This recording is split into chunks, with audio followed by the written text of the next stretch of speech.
And so we head north out of Arkansas. We have to go northwest now. The journey home has truly begun. Sensing that our time and our window to be out and traveling has come to an end, and that we need to be making our way home. Looking at the map ahead, trying to figure out what stops we can make and investigate along the way, and choosing our route. Something that we didn't want to do, of course, because spontaneity allows for all the serendipitous discoveries. But we've chosen our route, and at this point we are heading north, backtracking a little bit up to Nebraska, up to Omaha, where my mom was born, and heading then west on Highway 80, a very familiar highway, which runs all the way into the Bay Area of California. I live in the foothills and the mountains, the coastal ranges surrounding that.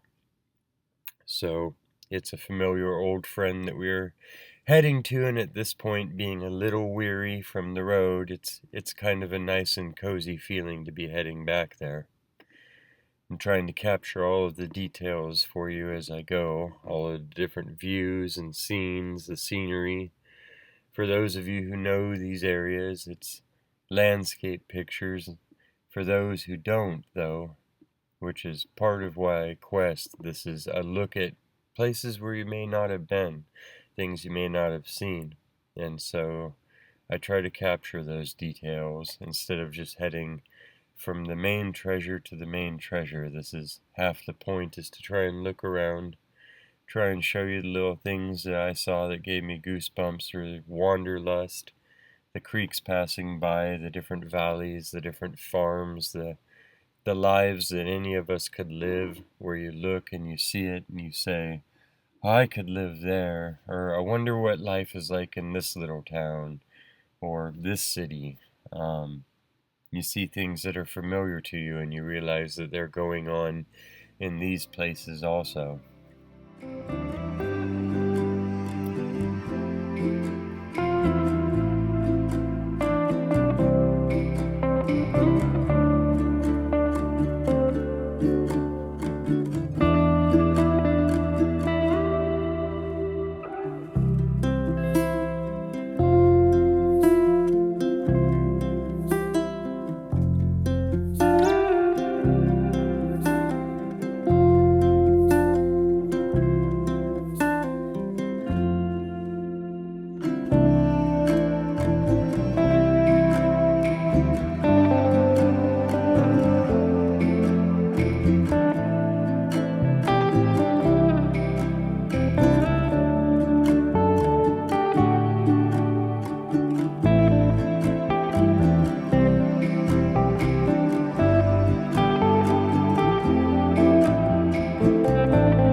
For those of you who are just discovering this channel and watching this video, this isn't always what we do.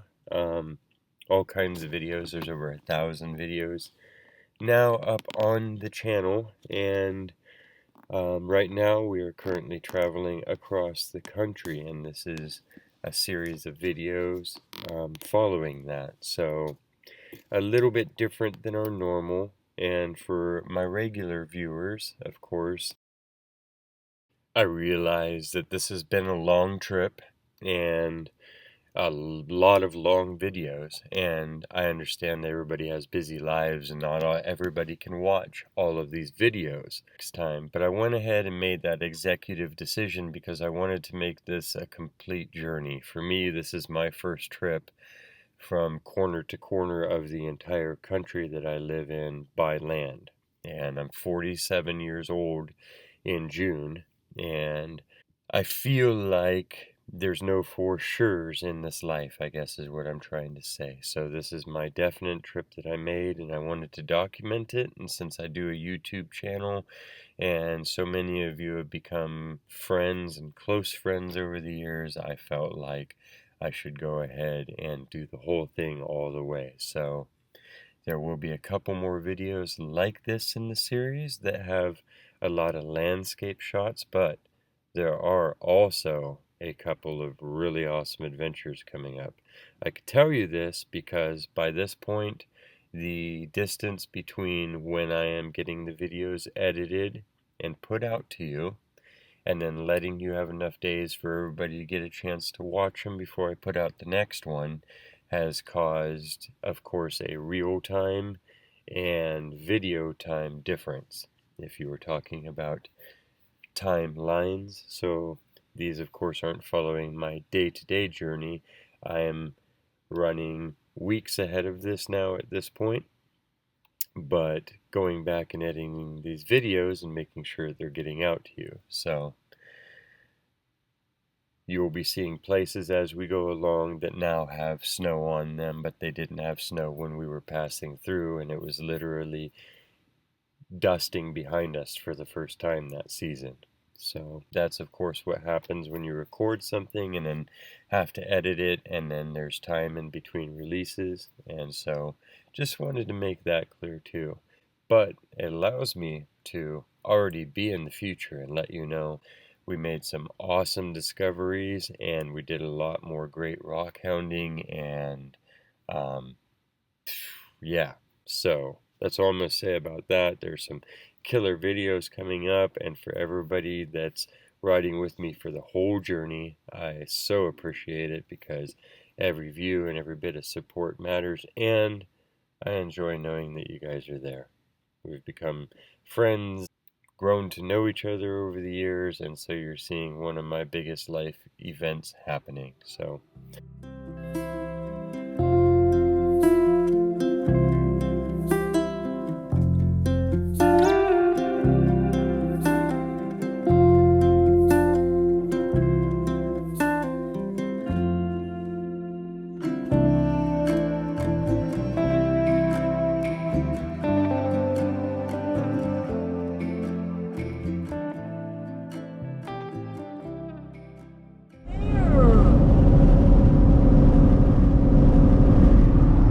Brothers,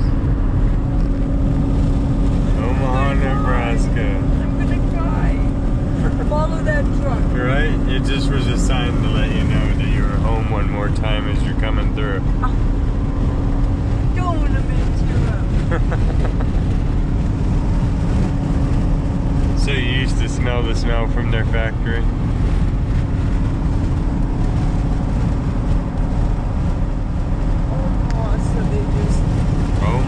Raised that building. It was brick too. It was like a brick factory back in the day.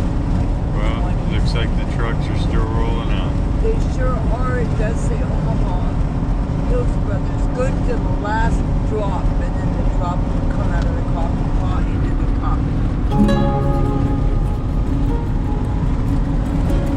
There you go.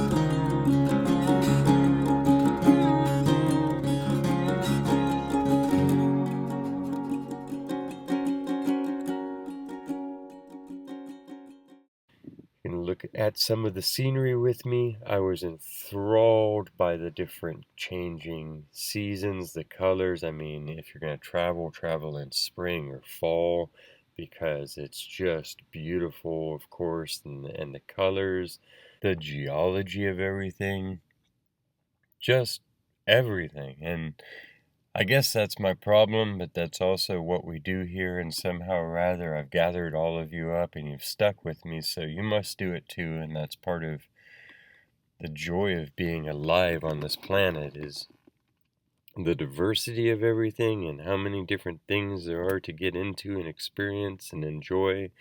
So I always have a hard time choosing, between filming things that people that like pretty trees might like, happy little trees, and filming things that people who like rocks might like. And I like it all.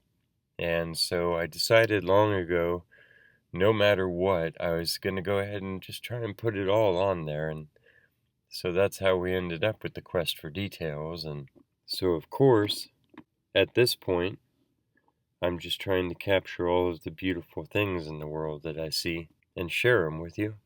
So maybe consider this channel and some of these videos like a good radio station. You know how you're not the one that chose what song comes on next, but that's kind of half the fun, even if you don't enjoy every single one that comes on. When your favorite comes on, that little part that's the part that you enjoy, then it's even more exciting because somebody else put it on for you and it's a little surprise. Maybe think of it like that, because that's just what I'm doing here. I'm kind of going through the huge pile of wondrous things that there are to choose from and trying to put the next one on and the next one on in some sort of order and keep a flow going and make it enjoyable for all the different people that might be out there watching and listening. So with that said, let's put on a little bit more music and drift on through the scenery a bit and see how far we get.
This is me at like every rest stop, jumping out to look at the plants and the dirt and see what's here. It's always different. I just found a new type of sticker I've never stepped in before. Cheyenne County was organized in 1870 from land ceded by the Cheyenne, Arapaho, and Dakota Sioux Indians in the panhandle of Nebraska. It is part of the Cheyenne tableland portion of the Great Plains. Some 15 miles west of Sydney lies the landmark Point of Rocks. Nearby, archaeological discoveries confirm the existence of at least two prehistoric Indian cultures: the Upper Republican 1100 to 1400 AD, and the Dismissal River or Plains Apache 1700 AD. Once almost entirely covered by buffalo grass, this region for millennia nourished the American bison. Characterized by limited rainfall and swept by strong winds, this has become a land of broad wheat fields and sprawling cattle ranges.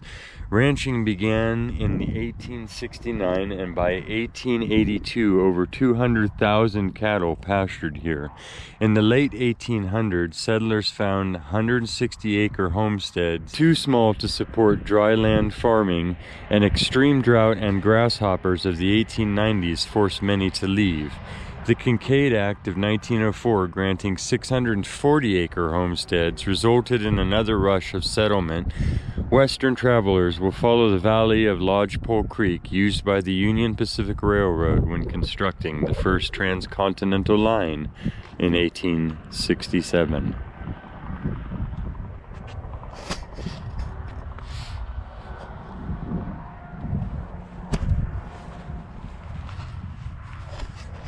Hey, my friend Monica has sent us a location to a fossil spot that she found a fossil in on the side of the road about 6 hours ahead. So that's a definite stop. Wow, here's the ground. So it's we are still on old ocean floor. You can see the sand of what was maybe ocean shore, because it's sand. It's not desert sand, it's ocean floor. And this would have been where the bison roamed free. You can see the remnants of old little homesteads still decaying away.